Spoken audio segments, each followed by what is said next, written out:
From Chasing Classic Cars, and I'm here with the 1969 Ford Torino GTP Special, built by Rad Rides by Troy. It was built for George Poteet, who's the fastest piston-driven man in the world, at Bonneville. And so I saw this car in George's collection and fell in love with it. Was able to buy it from George, but that was during COVID, and now I'm selling it to fund my special needs daughter's trust. So it's going to be at Mecum Glendale sale on the Saturday of the sale, mid-afternoon.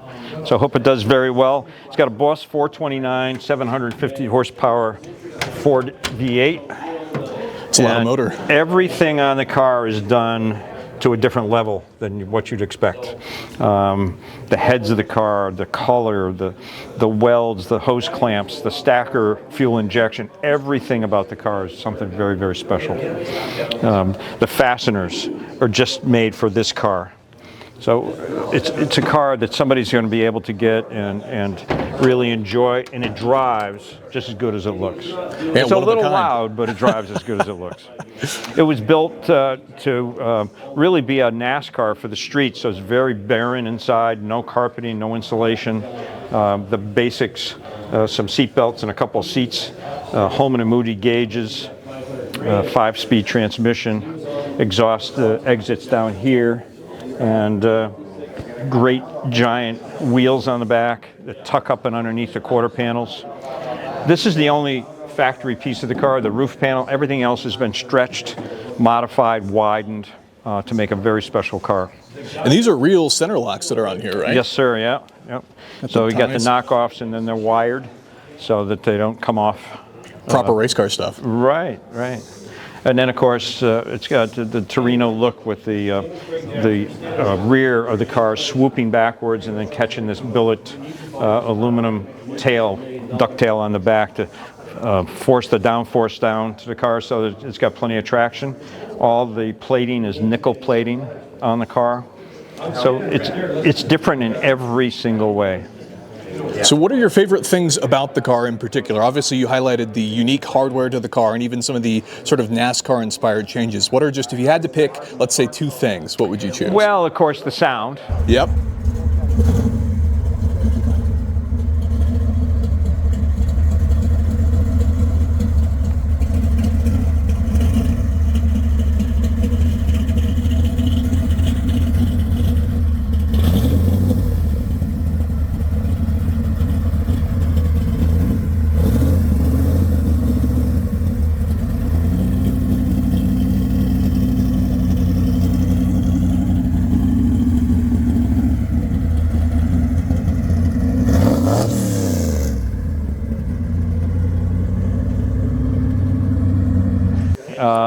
And so I don't know if we're going to be able to start it up before I leave, but maybe we will.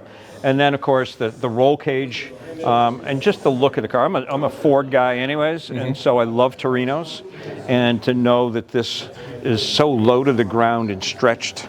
I mean, it looks like it's going 200 miles an hour just sitting here. Yes, it has the right stance. It sure does. And stance is what a hot rod or a custom car is all about. Yeah, absolutely. Yeah. Okay, and then this car is actually going to be selling here, as you mentioned, right? So it's going to the 2024 Mecum Glendale auction here. That's correct, right? Yeah. And so it's going to be at Mecum Glendale. It's lot number S123. So it'll be Saturday afternoon, early in the afternoon. And we'll see what happens. Which is a pretty cool experience, right? Considering, watching Chasing Classic Cars, right? You did a lot of restorations, you took cars to go sell, and now you're doing the same thing, just like off the television show, right? That's right. The opportunity to purchase the car. That's right. Except for all the money's going to a good fund for my daughter. That's right. So that's what I'm doing it for. I would love to keep this car, but we have to start looking for her future, and this is the way to do it. There you go. So the opportunity to purchase a beautiful car from a man that took great care of it and appreciates beautiful cars like this, which is coming to here at Mecum. So if you guys enjoyed the video and could put a thumbs up, we really appreciate it, and consider getting subscribed for more content like this in the future. With that, thank you so much, Wayne, and I'll see you guys in the next one.